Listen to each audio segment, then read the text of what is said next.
નમસ્કાર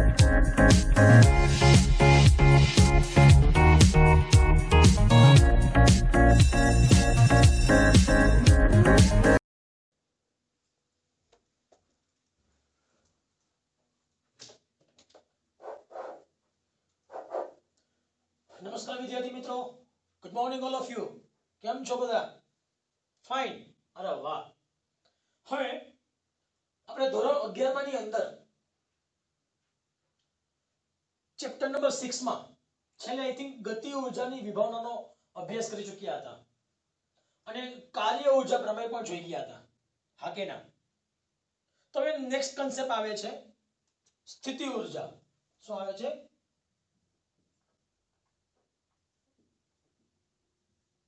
સ્થિતિ ઊર્જા એટલે કે પોટેન્શિયલ એનર્જી. શું કહેવાશે એને? Potential energy. તો મિત્રો સ્થિતિ ઊર્જા શું બતાવે છે? તો સ્થિતિ ઊર્જા એ તમારામાં કેટલી સંગ્રહાયેલી ઊર્જા છે, તમે કેટલું મહત્તમ કાર્ય કરવાની ક્ષમતા ધરાવો છો, તમે કેટલું મહત્તમ કાર્ય કરવાની ક્ષમતા ધરાવો છો, શક્તિ, એ તમને બતાવે છે સ્થિતિ ઊર્જા. તો સ્થિતિ ઊર્જા અત્યાર સુધી એવો કન્સેપ્ટ હતો કે તેમાં સંગ્રહાયેલી ઊર્જા, હા કે ના, કોઈ પણ પદાર્થમાં સંગ્રહાયેલી ઊર્જા, બીજી રીતે કહી શકાય કે તે કેટલું મહત્તમ કાર્ય કરી શકે તેની ક્ષમતા બતાવે છે સ્થિતિ ઊર્જા. કોઈ એક્ઝામ્પલ તમને આપો. જ્યારે કોઈ પણ યોદ્ધો હોય, યોદ્ધા, ત્યારે ધનુષ બાણમાંથી બાણ પાછળ ખેંચે છે, જ્યારે તે ધનુષ બાણમાંથી બાણ પાછળ ખેંચે, દોરી લાંબી થશે, તે સમયે એમાં ઊર્જા વધારે સંગ્રહ પામે છે. જેટલી ઊર્જા વધારે સંગ્રહ પામશે પછી તમે દોરી મૂકી દેશો તે એટલું જ પાછું આગળ જશે. એ સમયે સ્થિતિ ઊર્જા ગુમાવાશે. દોરી ખેંચો, સ્થિતિ ઊર્જા વધે છે, સ્થિતિ ઊર્જા સંગ્રહ પામે છે. દોરી મૂકી દેશો તો ગતિ ઊર્જા વધશે, સ્થિતિ ઊર્જા ઘટશે. ક્લિયર? તો આ દરેક વ્યક્તિની અંદર, દરેક પદાર્થની અંદર સ્થિતિ ઊર્જા હોય જ. ત્યાર પછી જો ઇથી વિશે આગળ વાતચીત કરવા દેવામાં આવે, ધારો કે આ પૃથ્વી છે, જો પૃથ્વીની વાતચીત કરવા દેવામાં આવે ત્યારે કોઈ h ઊંચાઈએથી પદાર્થને મુક્ત પતન કરવા દેવામાં આવે, કોઈ h ઊંચાઈએથી પદાર્થને મુક્ત પતન કરવા દેવામાં આવે તો તે ગુરુત્વાકર્ષણ બળની અસર હેઠળ શું કરશે? નીચે તરફ ગતિ કરશે. જો પદાર્થને મુક્ત પતન કરી દો તો પદાર્થને મુક્ત પતન કરતા તે અધો દિશામાં નીચે તરફ ગુરુત્વાકર્ષણ બળની હાજરીમાં ગતિ કરે. એથી ઊંધું વિચારો. પદાર્થને ઉધ્વ દિશામાં એટલે કે ભાઈ ઉપર તરફ લઈ જવામાં આવે ત્યારે ગુરુત્વાકર્ષણ બળની વિરુદ્ધ દિશામાં શું કરવું પડે? કાર્ય કરવું પડે, હા કે ના? તો જે ગુરુત્વાકર્ષણ બળની વિરુદ્ધ દિશામાં કાર્ય કરવું પડે છે ત્યારે સંગ્રહ પામતી ઊર્જા કઈ હશે? સ્થિતિ ઊર્જા હશે. સ્થિતિ ઊર્જાને u વડે બતાવી શકાય અથવા તો કેપિટલ v વડે પણ બતાવી શકાય. સ્થિતિ ઊર્જાને કેપિટલ u વડે પણ બતાવી શકાય અથવા તો કેપિટલ v વડે પણ બતાવી શકાય. મિત્રો યાદ રાખજો, જો ગુરુત્વાકર્ષણ બળની વાતચીત કરવા દેવામાં આવે તો ગુરુત્વાકર્ષણ બળની વાતચીત કરતી વખતે તમારે ગુરુત્વીય પ્રવેગ g પણ ધ્યાનમાં રાખવો પડે. તો g કેવો રાખવો? તો અહીં આપણે પૃથ્વીની સપાટીથી જે h ઊંચાઈએ પદાર્થને લઈ જઈએ છીએ, જ્યાં h કેવા હશે? પૃથ્વીની ત્રિજ્યા આરી. તો આપેલ તમે એ જ ઊંચાઈએ જે પદાર્થને લઈ જાઓ છો એ ઊંચાઈ પૃથ્વીની ત્રિજ્યા કરતા કેવા હોય ખૂબ જ ઓછા હોય માટે r ની સાપેક્ષે h ને કેવું કરી શકાય અવગણી શકાય માટે g માં થતો ફેરફાર પણ કેવો હોય અવગણ્ય હોય માટે g માં થતો પણ ફેરફાર કેવો થશે અવગણ્ય એટલા માટે દરેક બિંદુ પાસે g કેવા રહેશે અચલ લેશું g નું મૂલ્ય કેટલું કહેવાશે 9.8 અથવા તો 10 મીટર પ્રતિ સેકન્ડ સ્ક્વેર અચલ લઈશું હવે કઈ રીતે કામ કરશે જોજો પેલા ખાસ તો સૌપ્રથમ અહીંયા સ્થિતિ ઊર્જા માટે સૂત્ર શું આવશે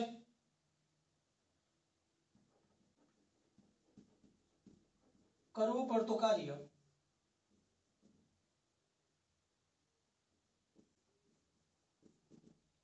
બળ ગુણ્યા સ્થાનાંતર બળ કયું છે F સ્થાનાંતર કેટલું હશે ઊંચાઈ h Fg શું લખી શકાશે mg h પરંતુ એક વસ્તુ યાદ રાખજો એ સંગ્રહ પામતી ઊર્જા કેવી છે વિરુદ્ધ દિશામાં છે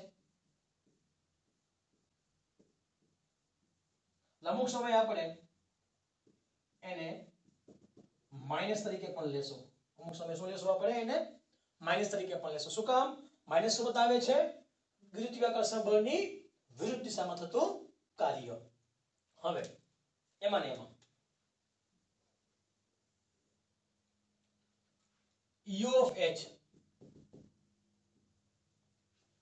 જો આપેલ સમીકરણને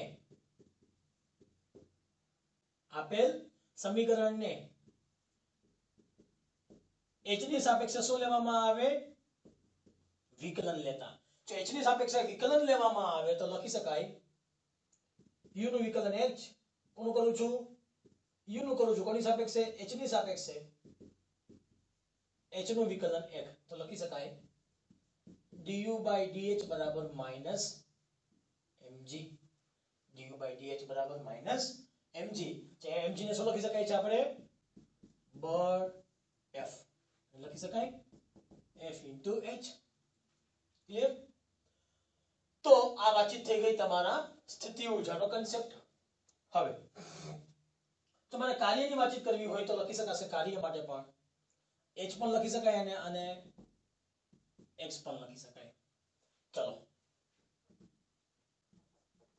ઉપરના સમીકરણ પરથી dh છેદમાં છે આ બાજુ એવા તો અંશમાં h બરાબર શું લઈ લઈએ આપણે x પણ લઈ શકાય બંને બાજુ સંકલન લેતા તો લખી શકાય પ્રારંભિક ઊર્જાથી અંતિમ ઊર્જા 1 into du બરાબર અહીંયા -f કેવા હશે અચળ પદ પ્રારંભિક અંતર કેટલું હશે xi અંતિમ અંતર કયું હશે xf 1 નું સંકલન u ની સાપેક્ષે u લિમિટ ui થી uf 1 નું સંકલન x ની સાપેક્ષે x લિમિટ xi થી xf લખી શકાય upper limit minus lower limit minus upper limit minus lower limit આપી દો માઈનસ આને જો આખામાંથી માઈનસ કોમન કાઢવામાં આવે તો માઈનસ કોમન કાઢતા જો માઈનસ સામાન્ય કાઢવામાં આવશે તો માઈનસ માઈનસ કેન્સલ થઈ જાય તો લખી શકાય ui minus uf બરાબર f delta x xf minus xi ને શું કહી દઉં છું તફાવત ડેલ્ટા x ચલ લખી નાખો અહીં ભેગા ભેગ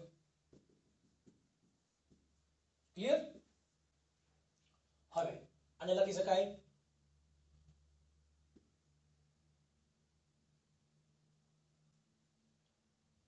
ui minus uf છે અથવા લખી શકાય માઈનસ uf minus ui બરાબર એફ ડેલ્ટા એક્સ લખી શકાય ને માઇનસ ડેલ્ટા યુ બરાબર એફ ડેલ્ટા એક્સ. સમીકરણ નંબર નામ આપી દઈએ ધારો કે પહેલું.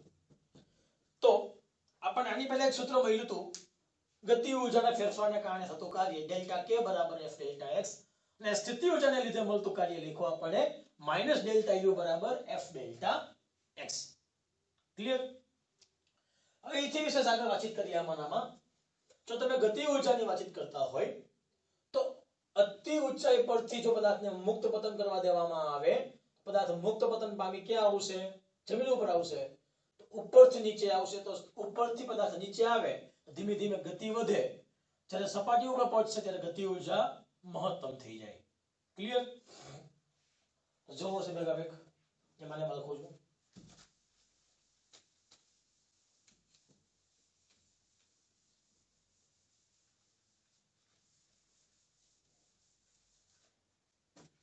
જ્યારે પદાર્થને મુક્ત પતન કરાવવામાં આવે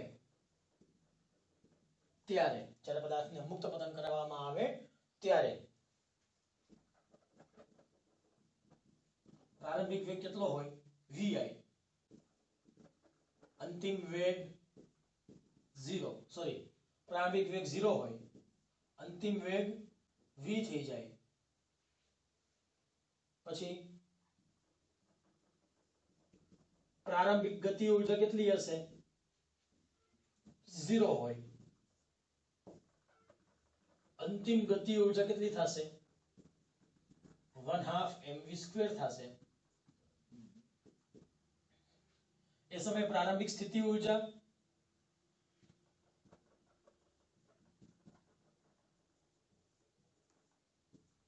કેટલી કહેવાશે? mgh. અને અંતિમ સ્થિતિ ઊર્જા કેટલી થશે? 0.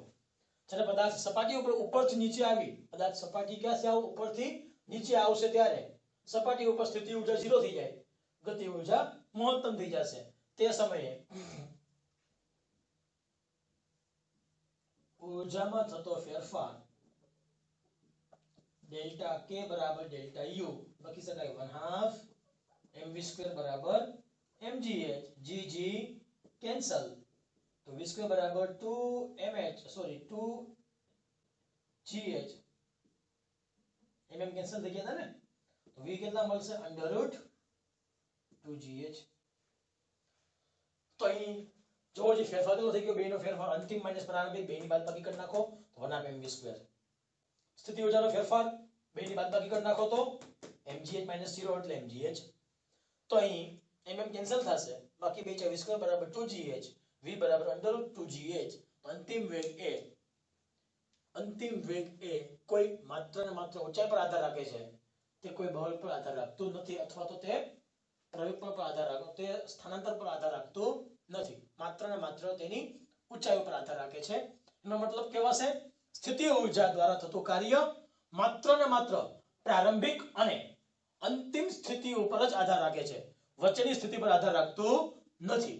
એનો મતલબ સ્થિતિ ઊર્જા દ્વારા થતું કાર્ય સંરક્ષી બળ કહેવાય. સ્થિતિ ઊર્જા દ્વારા થતું કાર્ય કેવું હશે? સંરક્ષી બળ દ્વારા થતું હશે કાર્ય.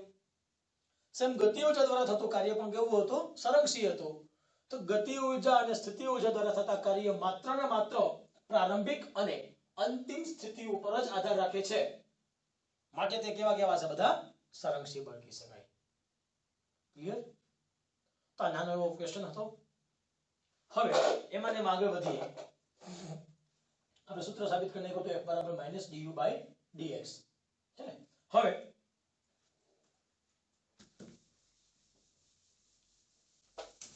મારો ફોન મોડમાં મૂકી દો.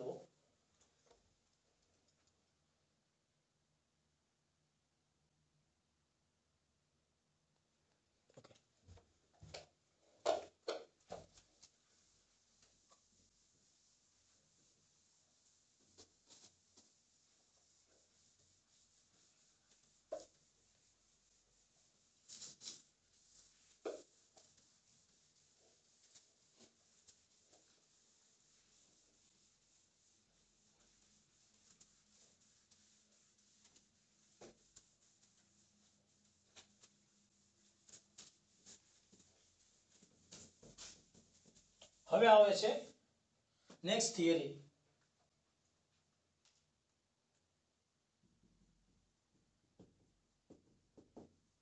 યાંત્રિક ઉર્જા સંરક્ષણનો નિયમ. યાંત્રિક ઉર્જા સંરક્ષણનો નિયમ. અને લાસ્ટ ટાઈમ બે સૂત્ર જોઈ ગયા હતા, જુઓ. કાર્ય ઉર્જા પ્રમેય. ગતિ ઉર્જાને લીધે સૂત્ર કયું હતું? ડેલ્ટા કે બરાબર kf - ki બરાબર f ડેલ્ટા x. અને સ્થિતિ ઉર્જાનો ફેરફારને જોઈ ગયા હતા હમણાં જ. સ્થિતિ ઉર્જાને લીધે સૂત્ર હતું ડેલ્ટા માઇનસ ડેલ્ટા યુ. સૂત્ર શું હતું? માઇનસ ડેલ્ટા યુ બરાબર માઇનસ કૌંસમાં uf માઇનસ ui બરાબર f ડેલ્ટા x. જોઈ ગયા હતા આપણે સૂત્ર હમણાં. જો માઇનસ ન લખવા હોય તો શું આવશે? અહીંયા ui માઇનસ uf આવશે. માઇનસ ન લખવા હોય તો ui માઇનસ uf, પણ માઇનસ લખવા હોય તો uf માઇનસ ui. જો હવે સમીકરણ નંબર પહેલું, સમીકરણ નંબર બીજું. જો બંને સમીકરણને સરખાવવામાં આવે, તો બેની જવાબ એવી છે, સરખી છે, તો લખી શકાય ડેલ્ટા k બરાબર માઇનસ ડેલ્ટા u બરાબર f delta x. Minus delta u આ બાજુ આવે તો પ્લસ થશે,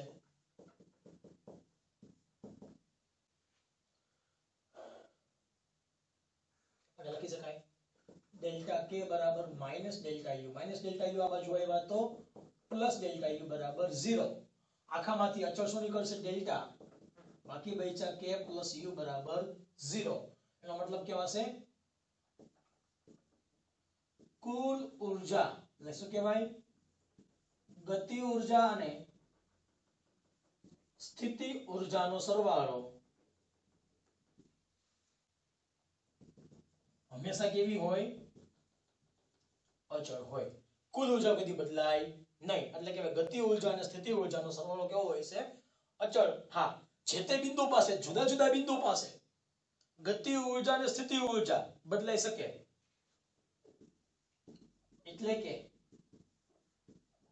જુદા જુદા બિંદુ પાસે ગતિ ઉર્જા અને સ્થિતિ ઉર્જા જુદી જુદી, એટલે કહેવાય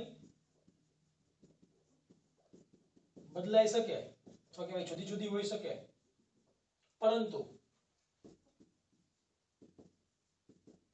કુલ ઉર્જા હંમેશા કેવી હોય?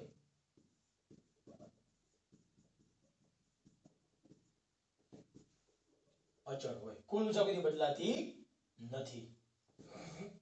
ક્લિયર? ધ્યાન આપજો ખાસ. એટલે કહેવાય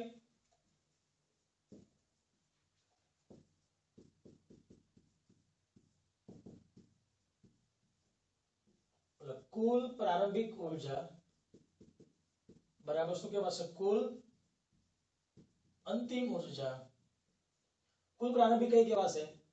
કે ઇનિશિયલ વત્તા યુ ઇનિશિયલ બરાબર કે ફાઇનલ વત્તા યુ ફાઇનલ. પ્રારંભિક ગતિ ઉર્જા અને પ્રારંભિક સ્થિતિ ઉર્જાનો સરવાળો, પછી અંતિમ ગતિ ઉર્જા અને અંતિમ સ્થિતિ ઉર્જાનો સરવાળો બે હંમેશા કેવા હશે? સરખા જ હોય. તે ક્યારેય બદલાઈ શકતા નથી. બીજી વસ્તુ એમાં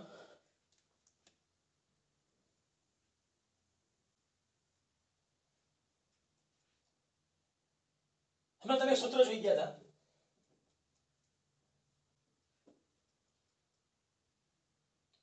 કે ki વત્તા ui બરાબર kf વત્તા uf.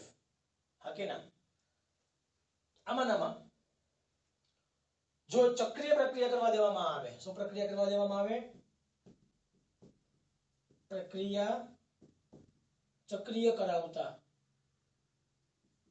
જો પ્રક્રિયા ચક્રીય કરવામાં આવે એનો મતલબ તમે જે બિંદુએથી ગતિની શરૂઆત કરો છો, પાછા તમે તે જ સ્થાને આવો તો અસરકારક સ્થાનાંતર કેટલું કહેવાશે? 0. ચક્રીય પ્રક્રિયાની અંદર તમે એક બિંદુથી ગતિની શરૂઆત કર્યા પછી પાછા તમે તે જ સ્થાને આવો તો અસરકારક સ્થાનાંતર 0 કહેવાય. માટે કુલ કાર્ય કેટલું કહેવાશે? 0 થાય. એ સમયે કાર્ય બદલાતું હોતું નથી, કાર્ય થતું જ નથી. તો ચક્રીય પ્રક્રિયા દરમિયાન તમે જે બિંદુએથી ગતિની શરૂઆત કરો છો અને પાછા તમે તે જ સ્થાને પાછા આવી જાઓ તો પ્રારંભિક અવસ્થા એ અંતિમ અવસ્થા બનશે, માટે કુલ કરી કેટલું કહેવાશે? 0. હવે હમણાં આપણે સૂત્ર જોઈ ગયા હતા. સૂત્ર કયું હતું? બોલો. યસ, ડેલ્ટા યુ બરાબર માઇનસ ડેલ્ટા યુ બરાબર એફ ડેલ્ટા એક્સ, અથવા તો લખી શકાય ડેલ્ટા યુ બરાબર માઇનસ એફ ડેલ્ટા એક્સ. જો સૂક્ષ્મ ફેરફાર લેવામાં આવે તો લખી શકાય du બરાબર માઇનસ એફ ડીએક્સ. du બરાબર માઇનસ એફ ડીએક્સ. જો બંને બાજુ સંકલન લેવામાં આવે તો બંને બાજુ સંકલન લેતા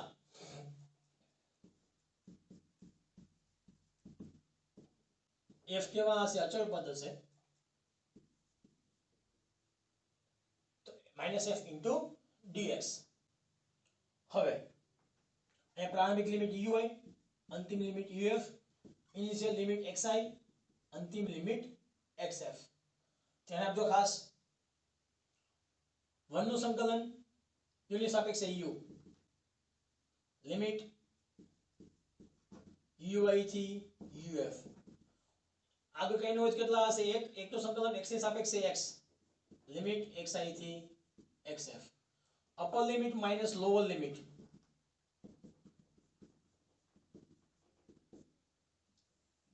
આને લખી શકાય ડેલ્ટા w બરાબર ડેલ્ટા u બરાબર માઇનસ f. તો આપી દો માઇનસ આને, તો લખી શકાય માઇનસ આને આપી દો તો માઇનસ, અથવા લખી શકાય માઇનસ ડેલ્ટા u એમને આપી દો માઇનસ આને તો w બરાબર માઇનસ ડેલ્ટા u બરાબર f. ધ્યાન આપજો ખાસ. આ 3 તબક્કા લઉં છું. પહેલો તબક્કો, જો પ્રારંભિક સ્થાન કેટલું હોય? xi બરાબર 0 અને અંતિમ સ્થાન કેટલું હોય? xf બરાબર x. થતું કાર્ય w બરાબર માઇનસ ડેલ્ટા u. તો પ્રારંભિક સ્થાન કેટલું થઈ ગયું? xi બરાબર 0, xi બરાબર 0, xf બરાબર x. તો કેટલા લખી શકાશે? f into x. બીજો તબક્કો,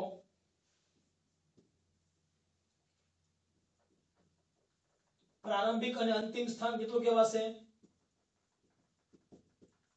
xi બરાબર xf બરાબર x. એટલે કહેવાય ચક્રીય પ્રક્રિયા. પ્રક્રિયા કઈ કહેવાશે? ચક્રીય પ્રક્રિયા છે ને. ચક્રીય પ્રક્રિયા, પ્રારંભિક સ્થાન અને અંતિમ સ્થાન બે કેવા થઈ ગયા? સરખા થઈ ગયા. તો x - x જવાબ કેટલો કહેવાશે? 0. લખી શકાય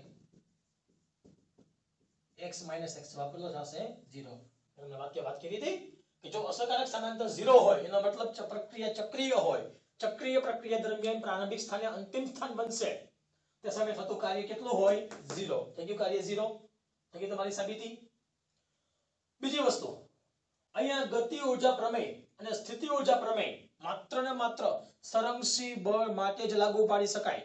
સરંગસી બળ માટે એટલે કહેવાય માત્ર ને માત્ર પ્રારંભિક અને અંતિમ સ્થાનો પર જ આધાર રાખે છે, બીજી કોઈ અવસ્થા પર આધાર રાખતું નથી. ક્લિયર? હા કે ના? અહીંયા મેં તમને વાતચીત કરી. ધારો કે એક્ઝામ્પલ તરીકે કોઈ એક ગબડતો પદાર્થ હોય, કોઈ એક ગબડતો પદાર્થ હોય, આ પ્રારંભિક અવસ્થાના અંતિમ અવસ્થા આપણે જે સ્થિતિ ઊર્જા પ્રમેય અને ગતિ ઊર્જા પ્રમેયની વાતચીત કરી તે માત્ર ને માત્ર પ્રારંભિક અને અંતિમ સ્થાન ઉપર આધાર રાખે છે, તે વચ્ચેના વેગ પર આધાર રાખતો નથી. ધારો કે જો તે વચ્ચેના વેગ ઉપર આધાર રાખે તો તે સરંગસી બળ કહી શકાય નહીં. તે સરંગસી બળ કહી શકાશે નહીં. શું કામ? જો સરંગસી બળ ન હોય તો અમુક ઊર્જાનો વ્યય થાય ઘર્ષણને કારણે. ક્લિયર? તો આ વાતથી તમારી યાંત્રિક ઊર્જા સંરક્ષણનો નિયમ.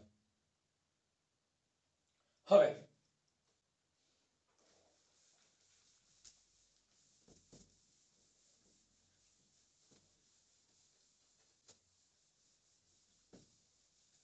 મિત્રો કઈ ડાઉટ આમાં?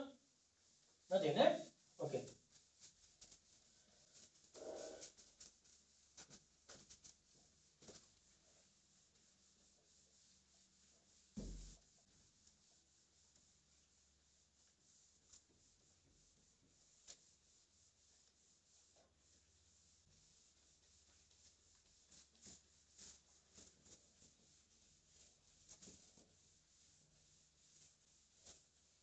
હવે જો નેક્સ્ટ થિયરી આવે છે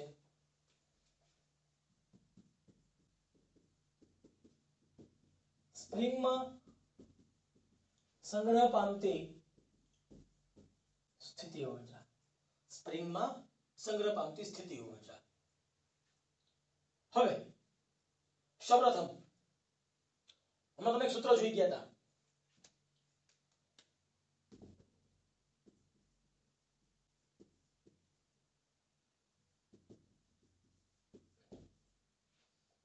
સૂત્ર કયું હતું?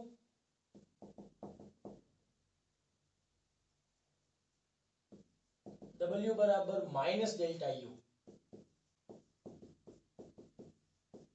બરાબર F ડેલ્ટા S. મિત્રો મારે આને બીજી રીતે કેવું હોય તો વાક્ય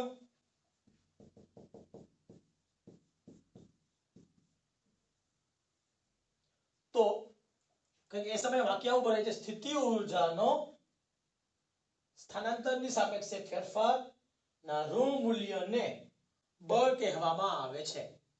સ્થિતિ ઊર્જાના સ્થાનાંતરિત ફેરફારના ઋણ મૂલ્યને શું કહેવામાં આવે છે? બળ કહેવામાં આવે છે. ક્લિયર? એટલે આ જે સ્થિતિ ઊર્જાનો ફેરફાર છે, મારે બીજી રીતે વાક્ય બોલવું હોય આ પણ લખી શકાય.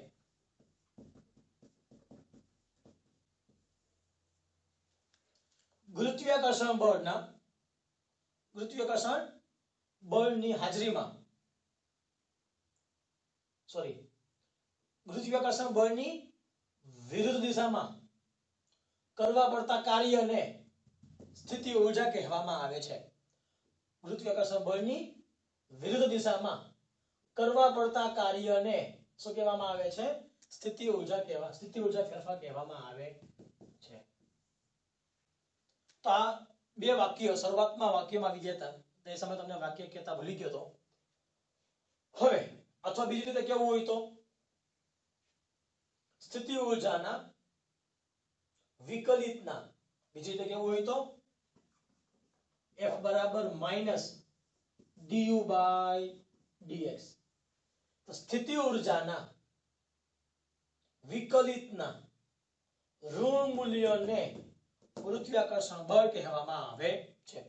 સ્થિતિ ઊર્જાના વિકલિતના ઋણ મૂલ્યને ગુરુત્વાકર્ષણ બળ કહેવામાં આવે છે. પણ જો સ્પ્રિંગની વાતચીત કરવા દેવામાં આવે તો સ્પ્રિંગ માટે એને કહેવાશે પુનઃસ્થાપક બળ. એટલે શું કહેવાશે? સ્પ્રિંગ માટે પુનઃસ્થાપક બળ કહેવામાં આવે છે. હવે ધ્યાન આપજો ખાસ, આ સ્પ્રિંગ છે, ધારો કે સ્પ્રિંગનો એક છેડો એક બ્લોક સાથે રાખવામાં આવે છે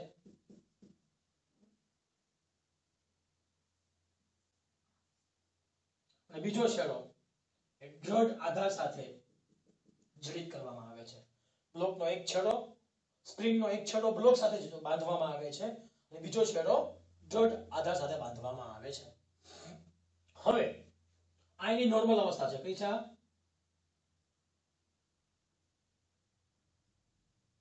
આ નોર્મલ અવસ્થા છે. એ સમયે x કેટલા હશે? 0. જો ખેંચાણ લાગુ પાડવામાં આવે, જો બ્લોકને તમે ખેંચો, જો તમે બ્લોકને ખેંચશો તો બ્લોક ક્યાં આવશે? આગળ આવશે.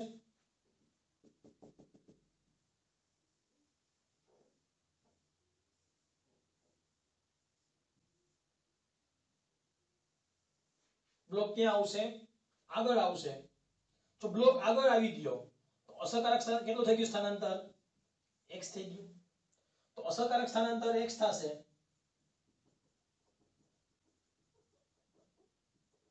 ક્યારે? બાહ્ય ખેંચાણ બળ લાગુ ત્યારે. તો સ્પ્રિંગ શું થશે? સ્પ્રિંગનું વિસ્તરણ થાય, એટલે કે એક્સપાન્શન. સ્પ્રિંગનું એક્સપાન્શન થશે ત્યારે સ્પ્રિંગમાં બીજું કંઈક બળ લાગશે. બીજું બળ કયું હશે? સ્પ્રિંગમાં લાગતું પુનઃસ્થાપક બળ. એનો મતલબ કેવો હશે?